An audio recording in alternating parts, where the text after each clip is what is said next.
আজকে আমি আমার গুরুদেব শ্রী শ্রী মাধব রচিত এবং তাঁরই সুরারোপিত কলঙ্ক ভঞ্জন পালা গাইব। কলঙ্ক ভঞ্জন উনি করেছিলেন রায়ধনীর শতচ্ছিদ্র সহস্র ছিদ্র কুম্ভ মাধ্যমে আর কি রাধারানীর কলঙ্ক ভঞ্জন করেছিলেন। তা কুম্ভটা কি সেটাকে উনি বলতেন কলঙ্ক ভঞ্জন মানে রাধারানী কৃষ্ণ কলঙ্কিনী, সেই জন্য তাকে কলঙ্ক ধরানো হতো এবং সেই কলঙ্কের কথা তার নামে বলা হতো। সেই কলঙ্কটাকে তিনি ভঞ্জন করছেন কি করে? মানসিকতার মাধ্যমে। মানসিকতাটা যদি স্বচ্ছ থাকে তাহলে আর ওই কলঙ্কের কর্মও আসে না, কথাও আসে না, ভাবনাও আসে না। তাই এই যে কুম্ভটা হচ্ছে মন কলসী, অর্থাৎ আমাদের মনে কি থাকে? মনে থাকে বোধ। কি বোধ না? সাধারণত জাতি, কুল, মান, ইজ্জত, গুরু, গৌরব, সম্ভ্রম ইত্যাদিতে মন ভর্তি থাকে, অর্থাৎ মন কলসী ভর্তি থাকে। এই মন কলসীতে আমিত্ববোধের সহস্র ছিদ্রপথ আছে। সাধারণ জীবের পরম সত্যে পূর্ণ মতি নাই বলে তাদের জীবন যমুনায় এই মন কলসীর সহস্র ছিদ্রপথে প্রবৃত্তির কাম বা প্রবৃত্তির কষ বা কলঙ্ক নির্গত হয়। জীবের যদি কখনো পরম সত্যে তার মতি হয়, পূর্ণ মতি আসে, তবে তার মন কলসীতে জীবন যমুনার কোন প্রবৃত্তির কষ কখনো ধরেও না বা নির্গতও হয় না। কারণ ওই কুম্ভের সহস্র ছিদ্রপথে নিত্য সত্য স্বয়ং অধিষ্ঠিত হয়ে থাকেন এবং থাকেন বলেই প্রবৃত্তির এই কষ বা কলঙ্ক কখনো মানে ওই মন কলসীকে স্পর্শ করতে পারে না। এই মন কলসী দ্বারা মানুষের প্রবৃত্তির কষ নির্গত হয় বলে যে কলঙ্ক, সেই কলঙ্কটাকে তিনি ভঞ্জন করছেন নিত্য সত্যে প্রতিষ্ঠিত বা অধিষ্ঠিত রাধারানীর মানসিকতাটাকে দেখিয়ে।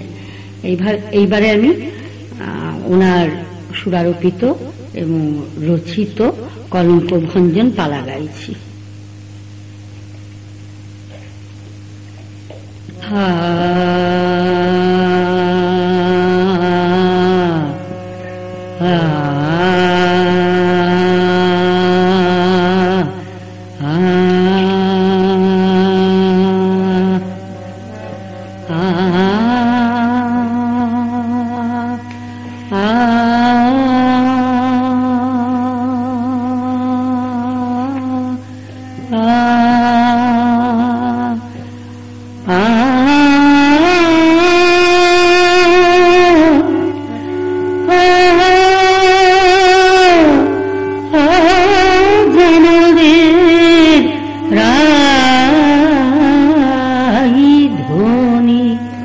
সখীগণের সঙ্গে যমুনায় জল আনতে চলেছেন।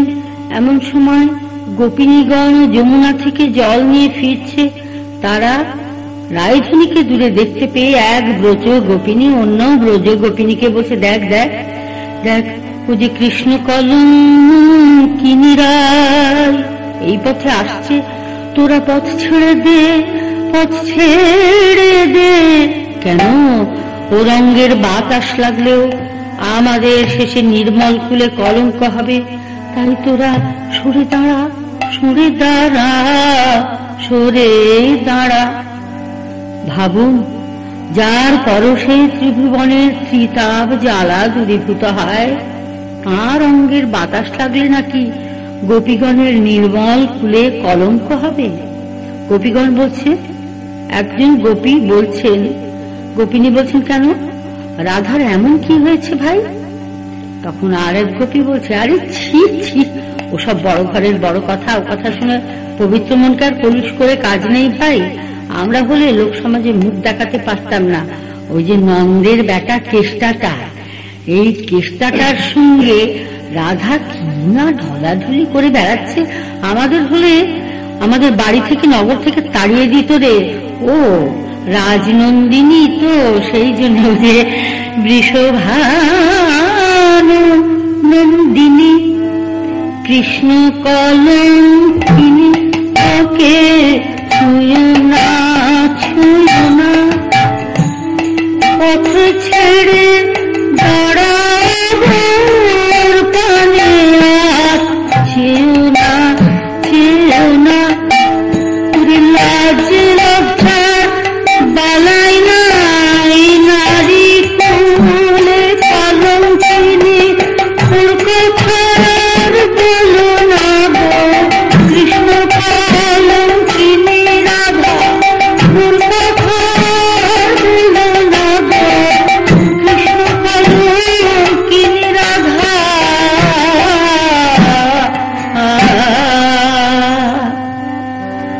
ব্রজবাসিনী বলছেন, সবই তো শুনলাম, নিজের চোখে কি কিছু দেখেছিস রে বলছিস যে? আর এক ব্রজ গোপিনী বলছে, আরে ভাই, নিজের চোখে দেখার প্রয়োজন নেই, ওর শাশুড়ি ননদী, তারা কি ওর পর? তারাই তোর সম্বন্ধে যাটা বলে বেড়াচ্ছে, কেন বলছে? তখন আরেক ব্রজ গোপিনী বলছেন, তুই যাই বলিস না কেন, নিজের চোখে না দেখে এসব কথা বলা উচিত নয় রে। ব্রজবাসিনীদের সমস্ত কথাই রাধারানী শুনলেন।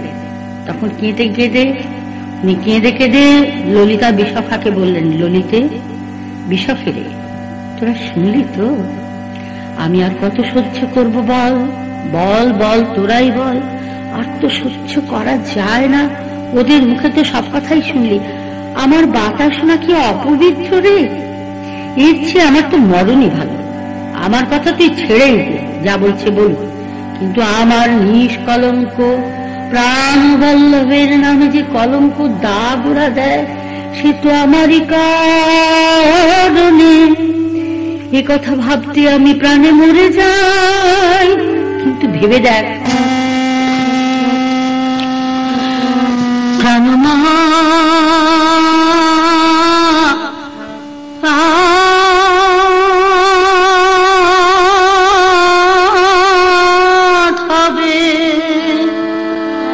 মাধবে কিবা নাহি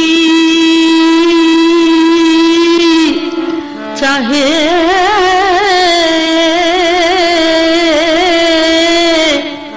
আমি দেখিনি এমন নারী, নারী গো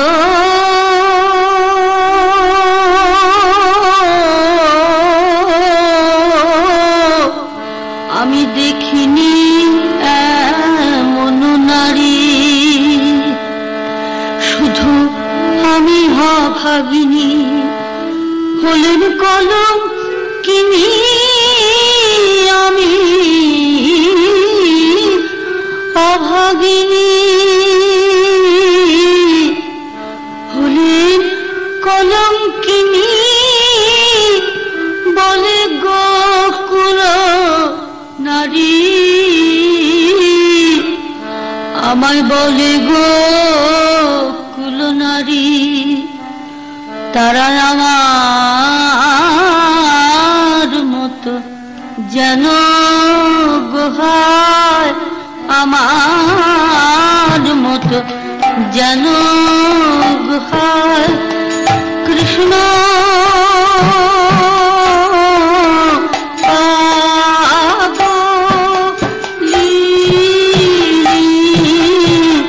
আমার মতো যেন গোহায়।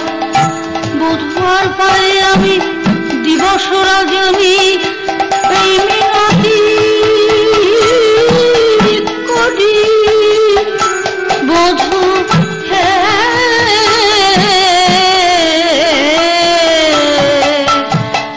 এমনি জ্বালায় জ্বলবে তারা, এমনি জ্বালায় জ্বলবে তারা। কলঙ্ক হার গলায় পড়ি, এমনি জ্বালায় জ্বলবে তারা। কলঙ্ক হার গলায় পড়ি, কলঙ্ক আঙুলে জ্বলিয়ে পুড়িয়ে পুড়িবে ব্যথার ব্যথি। কলঙ্ক আঙুলে জ্বলিয়ে পুড়িয়ে হইবে ব্যথার ব্যথি। কলঙ্ক আঙুলে জ্বলিয়ে পুড়িয়ে।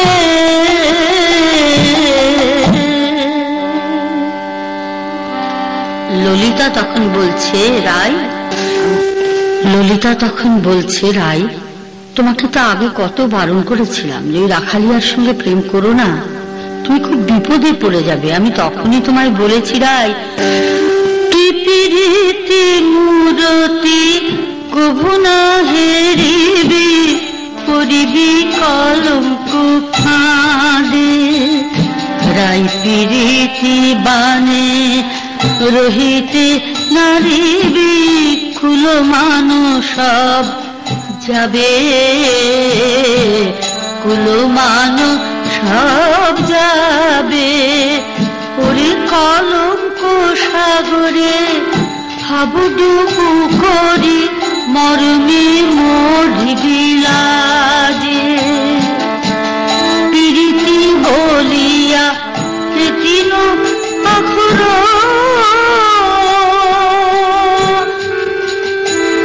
ওরে প্রীতি বলিয়া প্রীতিন অখর কাতর করিবে তোরে, কাতর করিবে তোরে। প্রীতি মোহন তুহার বধুয়া, প্রীতি মোহন তুহার বধুয়া, কি বা কহিব তাই। প্রীতি মোহন তুহার বধুয়া, কি বা কহিব তাই। যত ব্রজ বালার মজাইল কুল বাঁশুরীর মোহন সুরে, ব্রজ বালার মজাইল কুল বাঁশুরীর মোহন সুরে, ব্রজ বালার মজাইল কুল। রাধারানী তখন বলছেন, সত্যি সত্যি ললিতা, তখন যদি তোদের কথা আমি শুনতাম তাহলে আজকে আমার যে দশা, এ দশা আমার হতো না। আমি প্রীতি প্রেমের সরোবরে আমি ডুবিলাম সুখের আশে। আর ফিরে উঠে দেখি দুঃখ ঘূর্ণি পাকে জড়ায়ে ধরেছে মোরে, জড়ায়ে ধরেছে মোরে। আমি সুখের লাগিয়া ঘর বাঁধিল, দুঃখ গেল মোর ঘরে। আমি সুখের লাগিয়া যে করে প্রীতি, দুঃখ যায় তার ঘরে। পীড়িতের জ্বালা কি যে সেই জ্বালা, বুঝিলাম পীড়িতে মরে, বুঝিলাম পীড়িতে মরে। আমি আপনা বুঝিয়া পিছু না ভাবিয়া যে জন প্রীতি করে, ওরে প্রীতি অনলে ঘুষিয়া ঘুষিয়া জ্বলিয়া পুড়িয়া মরে। আমি বুঝিলাম পীড়িতে মরে, বুঝিলাম পীড়িতে মরে। রাধারানী তখন বলছেন, সখী রে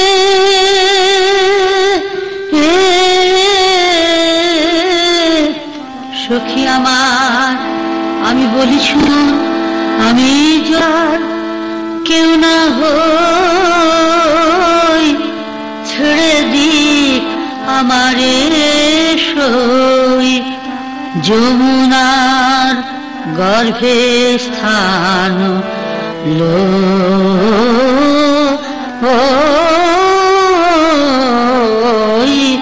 যমুনার গর্ভে স্থান লই।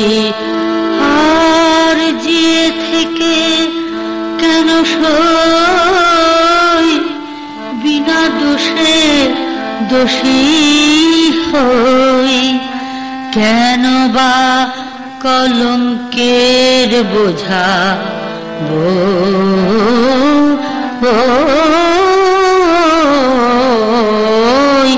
কেন বা কলঙ্কের বোঝা বই। বলিস তোরা বধুর কাছে, বলিস তোরা বধুর কাছে, কলঙ্ক কালি নিয়ে গেছে। বলিস তোরা বধুর কাছে, কলঙ্ক কালি নিয়ে গেছে। আসবে না তোমার প্রেমময়ী, আর আসবে না তোমার প্রেমময়ী। ব্রজ হবে শান্তিময়, মধুর বৈরী রবে না সই। ব্রজ হবে শান্তিময়, মধুর বৈরী রবে না সই। ব্রজ হবে শান্তিময়, আমায় বাধা দিও না সই।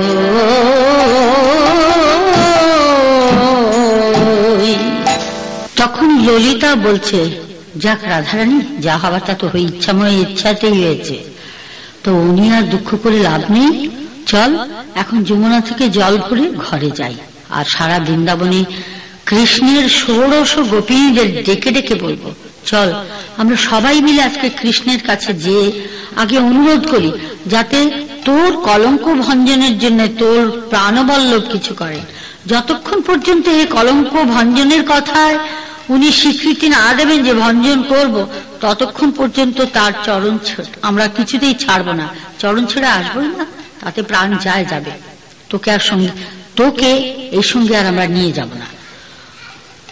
তখন ললিতা এই কথা বলে রাধারানীকে বুঝে ঘরে গেল বটে। তারপর ললিতা, বিশাখা, বৃন্দা আদি কৃষ্ণ অনুরাগিনী গোপিনীগণ যত আছে সবাইকে নিয়ে নিকুঞ্জ বনে কৃষ্ণের কাছে গিয়ে উপস্থিত হলো। আজ নিকুঞ্জ কাননে কৃষ্ণ বসে আছেন পুষ্প সিংহাসনে। চতুর্দিকে ললিতা, বিশাখা আদি ষোড়শ গোপিনী তাকে ঘিরে আছে। বৃন্দা, মঞ্জুরি আদি যত সখীগণ পরিবেষ্টিত হয়ে কৃষ্ণ কেবল বলছেন, আজ আমার প্রেমময়ী রায়ধনী আসেননি কেন?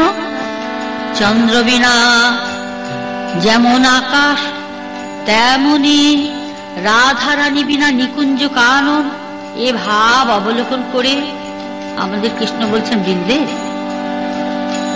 রায়ধনী আসছে না কেন? তোমরা মলিন বদনে সব চুপ করে বসে আছো কেন গো? আজ তোমাদের কি হয়েছে? বড় ভাবনায় পড়েছে বলে মনে হচ্ছে।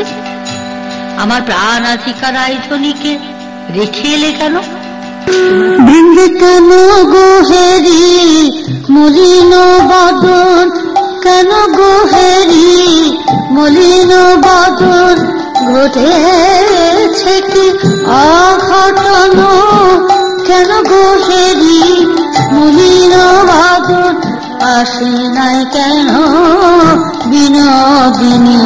খুলে বল যতেক কারণ, আসে নাই কেন বিনোদিনী? খুলে বল যতেক কারণ। ভাব আমার ভাবায় তুলেছে, বিচলিত হয়েছে মন। বলো বলো সর্বজন সবিশেষ কারণ, বলো বলো সর্বজন সবিশেষ কারণ।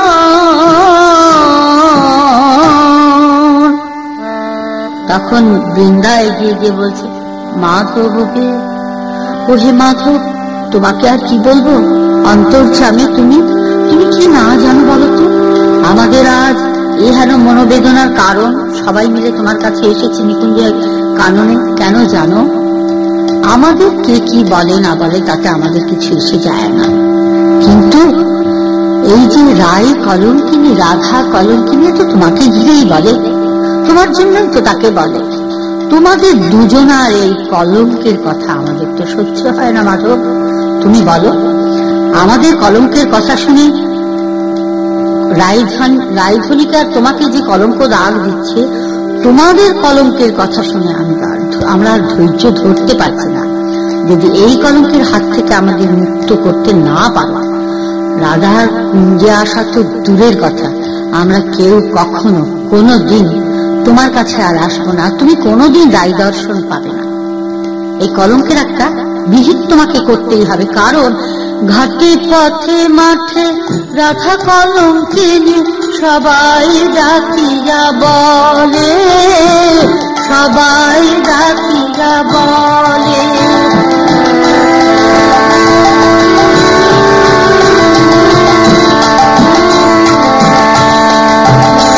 সারা ব্রজ ধামে আর কথা নাই, একই কথা সবাই বলে, একই কথা সবাই বলে।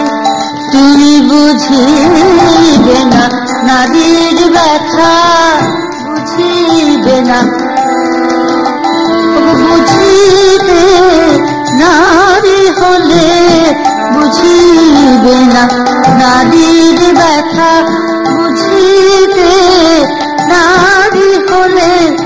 আমাদের মরণই ভালো রাধা কলঙ্কিনী শোনার আগে, আমাদের মরণ ভালো রাধা কলঙ্কিনী শোনার আগে, আমাদের মরণ ভালো।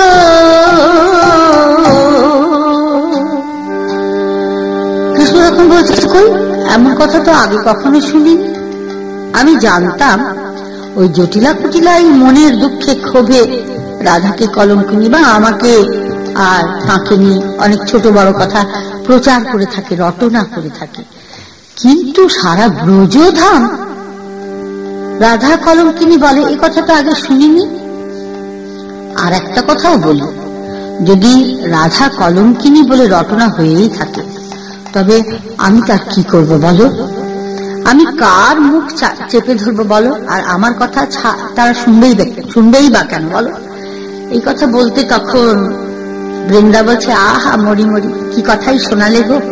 তুমি কি পারো আর কি পারো না এ অভিনয় বৃন্দার কাছে করতেই শোনা, বুঝেছ? ছাড়ো, শ্রীরাধার কলঙ্ক ভঞ্জন তোমাকে করতেই হবে। ললিতা বলে, বৃন্দে তুই জানিস না, ও চিরকাল তোষামোদ প্রিয়, তুই যে চোখ রাঙিয়ে রাঙিয়ে কথা বলছিস না, কিছু করবে না, একটু তোষামোদ করতে হবে, ওকে কাছে গিয়ে বলতে হবে ভালো করে বুঝিয়ে। বিশাখা বলছে, ললিতে তোদের দুজনের কথাই তো শুনলাম, এইভাবে বললে যখন কিছু হবে না, তাহলে তোরা সর, আমাকে একটু বলতে দে। বলে এগিয়ে গিয়ে প্রাণবল্লভের কাছে বলছে, মোদের লাজ রাখো, লাজ রাখো,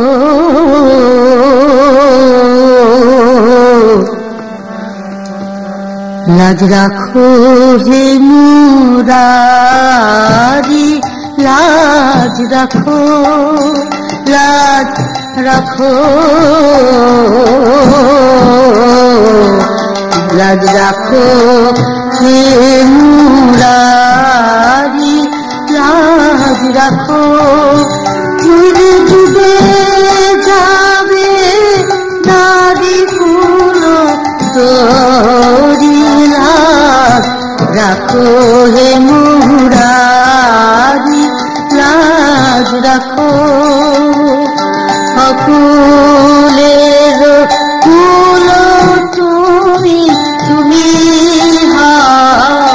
কান্দারি, অকুলের কুল তুমি, তুমি কান্দারি। কলঙ্ক ভঞ্জনকারী ওহে রাধা প্যারি, কলঙ্ক ভঞ্জনকারী ওহে রাধা প্যারি, লাজ রাখো হে মুরারি, হে রাধা প্যারি, লাজ রাখো হে মুরারি।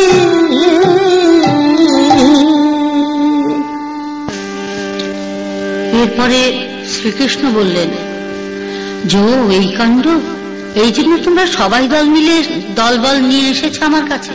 তো শোনো, আমার কাছে আমার ভক্ত হোক না হোক, যেই যত অপরাধ করুক, কোনো কোনো ক্ষেত্রে সে অপরাধ বা অপমান অপবাদ আমি কোনো কোনো ক্ষেত্রে সহ্য করি, কোনো কোনো ক্ষেত্রে ক্ষমাও করি, কিন্তু আমার ভক্ত বা আমার জন যারা, তাদের উপরে যদি কেউ কখনো কোনো অপরাধ অপবাদ অপমান করে, আমি সেটা সহ্য করতে পারি না।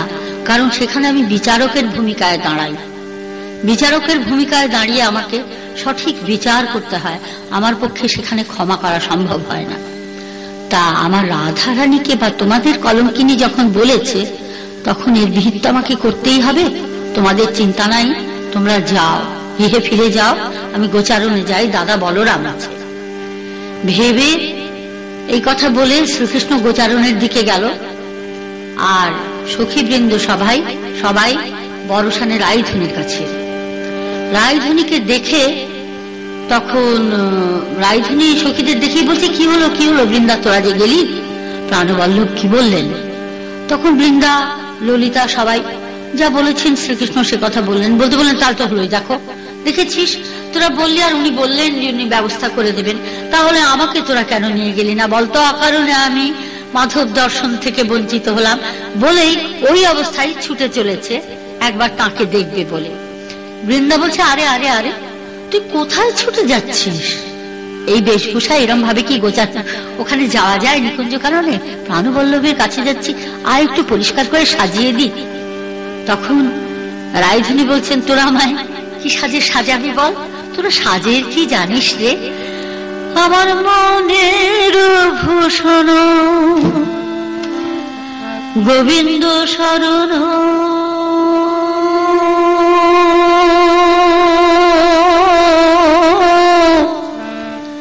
জীবন ভূষণ শ্যাম। আমার মনের ভূষণ গোবিন্দ শরণ, জীবন ভূষণ শ্যাম। আমার নয়ন ভূষণ মদন মোহন, শ্রবণে কৃষ্ণ নাম, শ্রবণে কৃষ্ণ নাম। আমার করের ভূষণ উপদ সেবন, বদনে শ্যাম শ্যাম। আমার হিয়ার ভূষণ মধুর পরশ, অন্তরে ত্রিভঙ্গ ঠাম, অন্তরে ত্রিভঙ্গ ঠাম। আমার কণ্ঠের ভূষণ কৃষ্ণ প্রেম হার, কণ্ঠের ভূষণ কৃষ্ণ প্রেম হার। ঘুচাইতে কলঙ্ক না, কণ্ঠের ভূষণ কৃষ্ণ প্রেম হার। গোবিন্দ পাথি পদভূষণ, মস্তক ভূষণ প্রণাম। গোবিন্দ পাথি পদ ভূষণ, মস্তক ভূষণ প্রণাম। আমার বধূ আর সৌরভ নাসার ভূষণ, ভুলে থাকি দিবাজান, ভুলে থাকি দিবাজান। ওই সৌরভ আমার নাসার ভূষণ, আমি সব কিছু ভুলে থাকি। সৌরভ আমার নাসার ভূষণ, ওরে প্রীতি ভূষণ প্রতীত মন, আনো নাহি চাহে প্রাণ। প্রীতি ভূষণ প্রতীত মন, আনো নাহি চাহে প্রাণ। প্রীতি ভূষণ প্রতীত মন।